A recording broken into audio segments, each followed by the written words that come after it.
There's sort of three ways you can gather information as to something that occurred. Basically what you're doing is reconstructing potential corrupt acts, correct? So you try to bring to bear technology, financial skills, so forensic accounting and different sorts of financial skill sets, and investigative techniques, which include everything from sources and different kinds of specialized databases to interview techniques. So you sort of deploy all of those different assets under a very clear investigative plan in conjunction with counsel, and then you use them to collect the information you need to try to reconstruct what happened and to see if effectively there was or there was not a violation of the FCPA.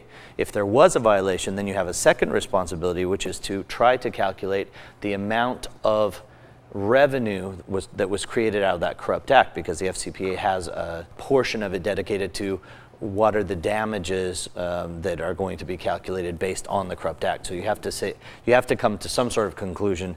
Did a corrupt act occur or multiple corrupt acts? And if they did, then what was their impact on the company? Because that helps later decide what remedy would be appropriate for the U.S. government to accept. What kinds of fines can be levied once something comes to resolution? Are they skyrocketing? Are they on the rise? There's two aspects. There's fines that are defined by legislation, which are fairly significant, but not all that significant. They're in the $1 million plus range for companies. It's not that big of a deal for a big corporation. The two aspects of FCPA that are very, very powerful.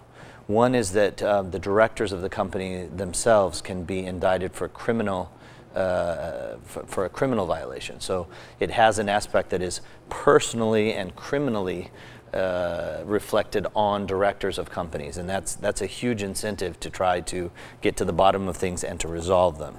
And the second thing is this disgorgement idea, which is whatever revenue was the product of that corruption basically can end up being the size of what you have to disgorge back to the government, and that can be a gigantic number. And I mean, there are some. Well, I'll give you a public one. Excuse me. In the Siemens case, Siemens paid an 800 million euros, so that's about $1.1 billion, I think, fine in order to settle these issues with both the European OECD type anti-bribery issues and with the US FCPA issues. I mean, that's probably an exaggeratedly large one, but they can go anywhere from $1 million to $1 billion.